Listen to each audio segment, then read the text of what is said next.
menyambung pengajian yang lalu, yaitu tentang fadilah suatu perbuatan.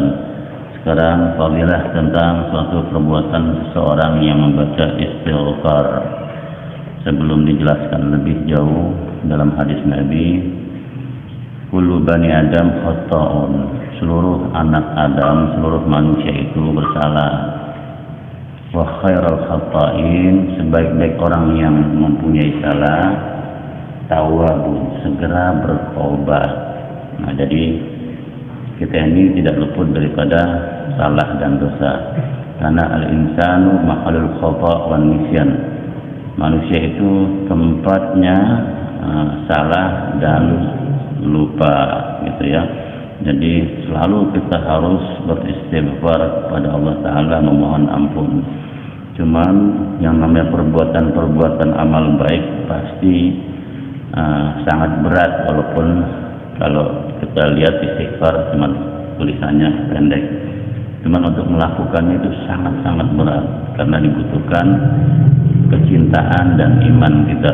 Maka dalam hadis yang lainnya, al-jannatu bil makari, surga itu diliputi dengan sesuatu yang kita tidak suka.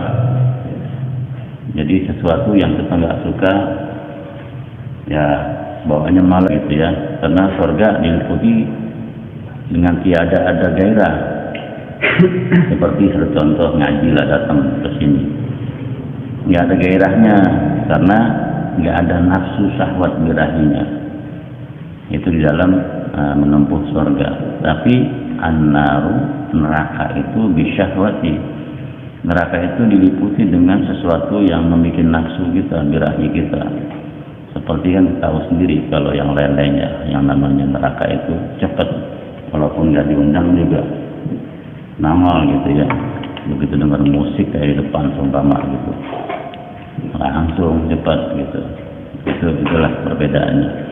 Nah, makanya walaupun hanya sedikit tapi berat kita kerjakannya, karena dibutuhkan iman. Nah, dalam firman Allah Ta'ala, wastaghfirullah, dan memohon ampunlah kepada Allah, innallaha kana ghafurur rahim, sungguhnya Allah maha pengampun lagi maha penyayang. Nah, ini kita harus terus senantiasa beristighfar kepada Allah Ta'ala, karena yang akan sanggup beristighfar itu alladzina taqaw, mereka orang-orang yang bertakwa, inda rabbihim, di sisi Tuhan mereka. Jadi dibutuhkan ketakwaan kita di dalam kita mendekatkan diri kepada Allah melalui istighfar, karena istighfar itu adalah salah satu ibadah yang Allah perintahkan kepada kita. Dan Rasul pun setiap hari tidak pernah putus meminta ampun kepada Allah, beristighfar kepada Allah. Di dalam riwayat ada yang mengatakan 70, dan juga ada yang mengatakan 100. Nah, Rasulullah ini yang terpelihara maksum. Ya, maksum, terpelihara daripada kesalahan dan dosa. Mohon ampun pada Allah satu hari 70. Nah, kita ini yang dosanya begitu melek mata sampai merem mata, dosa terus. Istighfar sama Allah berat sekali. Nah, makanya kalau orang istighfarnya berat sekali, maka dosa pun akan menumpuk. Begitu dosa pun akan bertambah, kesusahannya pun akan bertambah. Karena dosa yang dibuat pada hari ini akan mendatangkan kesusahan, dia akan datang. Jadi nggak langsung kontan hari itu, dia akan datangnya pasti akan susah. Sama seperti kita menanam pohon. Hari ini kita menanam pohon A, nah tinggal tunggu aja sebulan atau 2 bulan akan kita petik itu hasil dari apa yang kita tanam. Karena mustahil begitu kita tanam hari ini juga numbuh dan berbuah. Nah, pasti buahnya itu menunggu proses waktu. Nah, begitu juga kesalahan.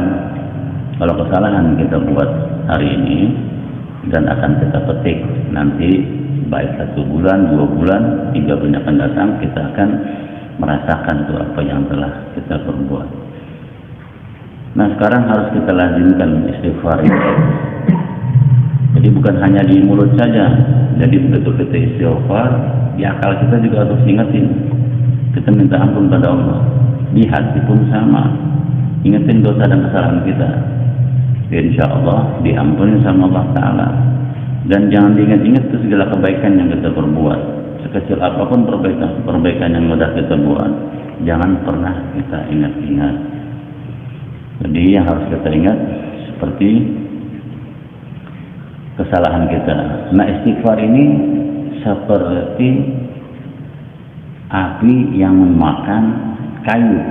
Dalam hadis Nabi, al-istighfaru ya'kulu dzunub.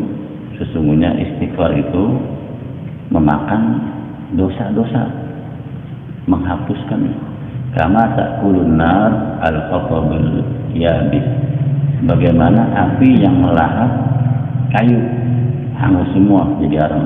Nah, seperti itu kalau kita selalu beristighfar pada Allah Ta'ala. Dan keuntungan orang yang beristighfar di dalam hadis Nabi-Nya, kasratul istighfar, kasratul istighfar, orang yang senantiasa banyak-banyak membaca istighfar, tadlibur rizki, dia akan menarik rezeki. Karena istighfar itu akan mendatangkan rezeki. Yang dekat tambah rapat, yang jauh jadi dekat. Nah, perbanyaklah istighfar itu. Dan karena dalam firman Allah Ta'ala dijelaskan di surat Nuh, itu dijelaskan dari, nanti bisa dibuka di surat Nuh itu, kalau nggak salah di ayat 9 atau 10. Nah, di sini ada ayatnya yang bunyinya istaghfiru rabbakum, mohon ampunlah kalian kepada Tuhanmu, innahu kana ghaffar, sesungguhnya dia Allah Ta'ala maha pengampun. Yursilis sama alaikum, bagi orang yang telah beristighfar maka Allah turunkan dari langit alaikum, yang model midrara, hujan sejuk, tanaman jadi pada tumbuh, itu keberkahannya. Wa yumdidkum bi amwali wa banina wa yaj'al lakum jannatin, dan bagi orang yang selalu beristighfar Allah tambahkan milik harta bendanya. Jadi harta bendanya jadi berkah. Jadi orang yang kalau ingin mau berkah, perbanyaklah istighfar. Yang hartanya ingin berkah, perbanyaklah istighfar. Karena di sini wa yumdidkum bi amwalin wa banin. Jadi Allah tambahkan, kebanyakan dia harta dan juga keturunan. Wa yaj'al lakum jannatin, dan dijadikan bagi mereka itu surga.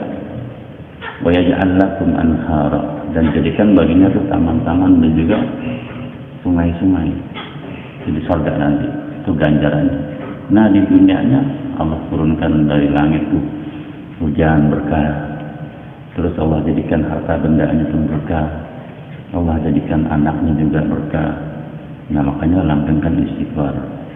Nah, Rasulullah pun menganjurkan kepada para sahabat dalam riwayat Anas bin Malik radhiyallahu anhu qala, sami'tu, aku telah mendengar Rasulullah. Jadi sahabat Rasulullah pertama Anas bin Malik ini mendengar daripada ucapan Rasulullah.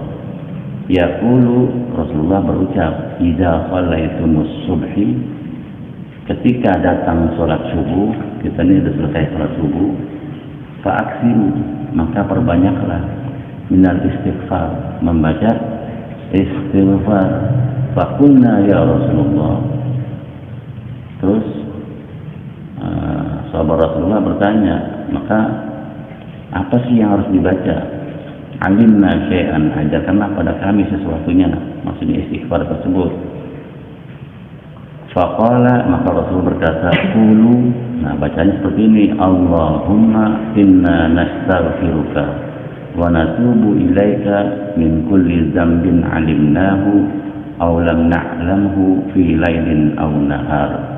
Nah, itu baca seperti itu yang diajarkan Rasulullah kepada Sayyidina Anas bin Malik, yaitu Allahumma inna nastaghfiruka wa natubu ilaika min kulli dzambin alimnahu aw lam na'lamhu fi lailin aw nahar. Itu perbanyak. Maka kalau orang yang senantiasa mendawamkan hal seperti ini, fatahallahu lahu baban, maka Allah buka baginya segala pintu minar rezeki. Jadi Allah bukakan segala pintu rezekinya. wa ughliqu anhu baban, dan Allah tutup atasnya segala pintu, min abwabil faqri, daripada pintu-pintu kefakiran. Nah, makanya kalau kita mau dibukakan milik rezeki, pintunya terbuka, banyakkan yang tadi, Allahumma inna nastaghfiruka wa natubu ilaika min kulli dzambin 'alimnahu aw lam na'lamhu fi lailin aw nahar. Habis salat subuh ataupun sebelum salat subuh, perbanyak itu, maka fatahallahu lahu, Allah akan membuka baginya baban, pintu minar rezeki, daripada rezeki. Wa awliqu anhu, dan Allah menutup baginya baban, pintu min abwabil faqri, daripada pintu-pintu kefakiran. Nah, baca atau makan gitu ya. Nanti kalau ini menyatat, silahkan dicatat. Nah, mungkin itu sedikit pengetahuan tentang istighfar yang dapat saya sampaikan. Semoga kita dapat mengamalkan dengan sebaik-baiknya. Jangan lupa itu didawamkannya setiap hari, dan jaga diri kita setelah istighfar itu. Jangan sampai berbuat lagi hal-hal yang merugikan diri kita. Sekecil pun kita harus jaga, jangan sampai ditambah. Karena manusia itu tempatnya salah dan lupa, jangan ditambah lagi salahnya. Sudah cukup, kita jaga dengan sebaik-baiknya, dan kita langgengkan istighfar. Insya Allah hidup kita pun akan menjadi tenang, tenteram, bahagia dunia wal akhirat. Wallahu a'lam bishawab. Sekian dari saya, billahi taufiq wal hidayah. Assalamualaikum warahmatullahi wabarakatuh.